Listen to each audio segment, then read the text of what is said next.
Now you all know that Congresswoman's bill about anti-Asian hate has been passed and become the law of the country. Right? Woo! And another round for the passage of the Asian Museum, National Museum, on the national law to Grace Meng. And we will push all together with Congresswoman. Thank you so much. And she's also my 老乡。山东老乡，河南老乡，you'll be surprised.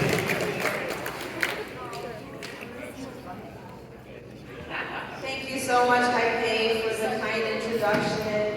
And I have to be fair, okay? My dad is from Shandong, my mom is from Henan, so I have to be fair. I'm biased. Taipei and your team worked so hard, and I'm so grateful because as a Chinese American kid growing up here in the United States, we didn't really have an organization like UCA. And every time we're working on issues, Taipei's always emailing. I can't keep up with Taipei. But when we're working on issues, when there are problems in our community or things that need to be highlighted, Taipei is always one of the first to reach out to make sure that we are working together.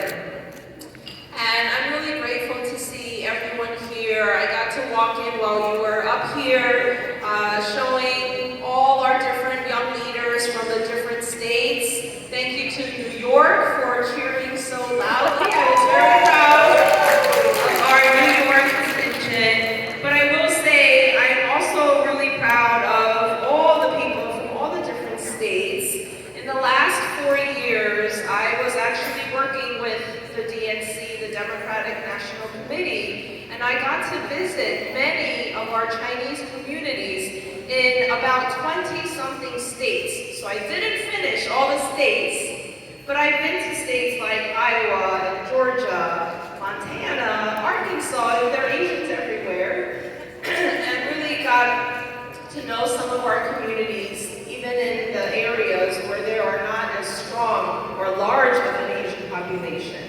And so your work in every single state, not just the big states with large Chinese populations, is very important. You know, I'll give you a bit of a background about myself. I was born and raised in Queens. My parents, like I mentioned, were from Shandong and Henan. They grew up in Taiwan for part of their adult life and came to the United States in the early 1970s. My grandmother, my Waipo, was the first one to come to this country. She was by herself. She worked as a housekeeper for a Manhattan couple, and she knew nobody here.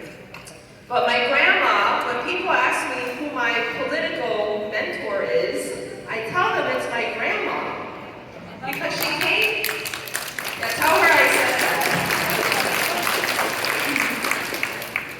My grandma did not finish high school or college. She never ran for office. But she always gives me the best advice. And that advice, part of that advice is to be a good listener. Many of you are here today because you wanted to be. Some of you might be here because your parents forced you to come here, right? Some people are nodding. I have a son, I have two sons, 12 and 14-year-olds. I know what you're thinking right now. But I also told my sons that when we were growing up, we didn't have an opportunity like this. We didn't have a Chinese American in leadership position telling us advice.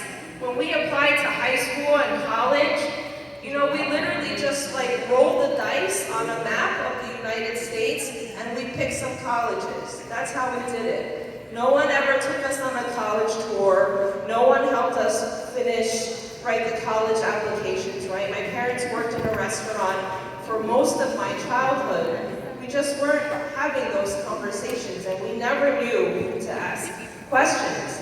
So to the young people who might not have wanted to be here today,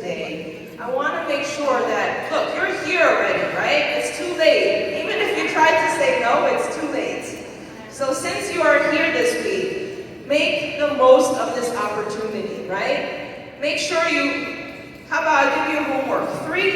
I want you to, after this week, write down 3 people that you met that you might want to keep in touch with. Maybe you could just write a thank you note saying it was nice to meet you in Washington, D.C. And just give yourself a little bit of homework because you're here already and we want to make the most out of our situation, right? Growing up, I never was interested in politics. I was a really shy kid. I sat in the back of the room. I would probably run away and hide if I could when the teacher called on me. And I never ran for student government, right? I never did any of that stuff. Even in college, I didn't even take a political science class. So some of you probably have more civic and political experience than I did when I first ran for office. But I'm really excited to be here with you today to share a little bit about my background and also to encourage you. I want to make sure that you're making the most out of this very unique and special experience. This is an experience that really can help pave the way for your future career, whatever it is that you want to be, whether it's in government or something else. Networking is so important, and people in our community don't always have the opportunity to have networking opportunities like this. And so, I know that the last few years have been really difficult for our community, right?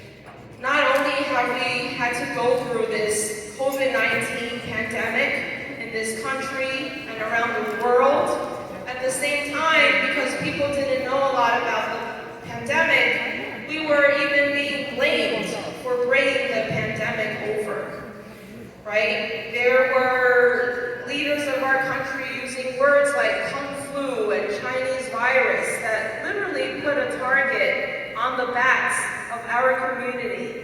And we have continuously seen our community members all around the country getting verbally harassed, physically beaten up, and even murdered. I'm here with a bunch of New Yorkers, and I know that our leaders here, we have spent so much time, unfortunately, with families and friends and community members whose relatives and loved ones and neighbors have gotten beaten up or killed. And it's been a really painful time for our community. I would say that in the last few years, I probably lost more sleep than I ever have. Even when my kids were babies, right? Because I think you can all relate. We see the news every day and it's so painful. And we tell our friends, don't ride the train. We tell our parents, don't buy groceries. We'll go to the supermarket for you, right? There's so many things that we're scared about. But I will say that one of the good things that has come out of the past 2 years, I think our community's voice has really gotten stronger. I think it has become more united. And even though it's been so difficult, I'm really proud of our Chinese American community because I have not seen that a lot growing up, even in a place like New York.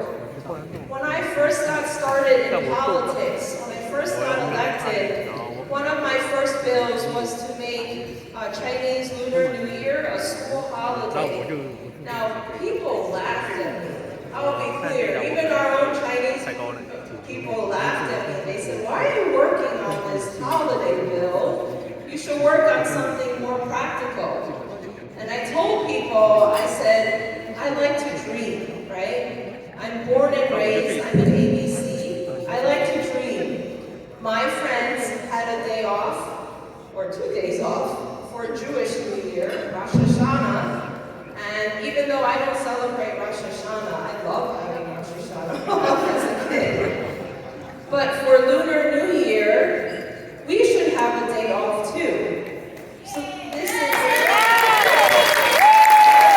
So you can go to New York.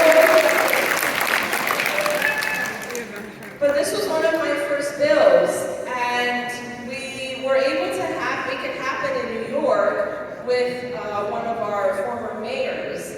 And that's why it's important for us to raise our voice, because had we not even brought up this idea, it probably would not have happened.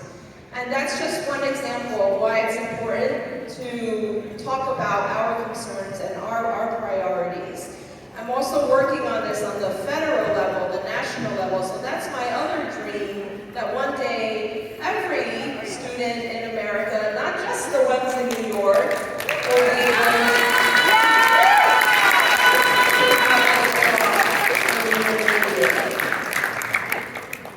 to the past 2 years, when COVID was starting to hit us here in the United States, and actually even before, because we know that a lot of our small businesses were suffering. We were hearing that people were not willing to go to a Chinese restaurant because they thought they might catch COVID, right? And so we were hearing a lot of stories like that. We tried to work a lot with many grassroots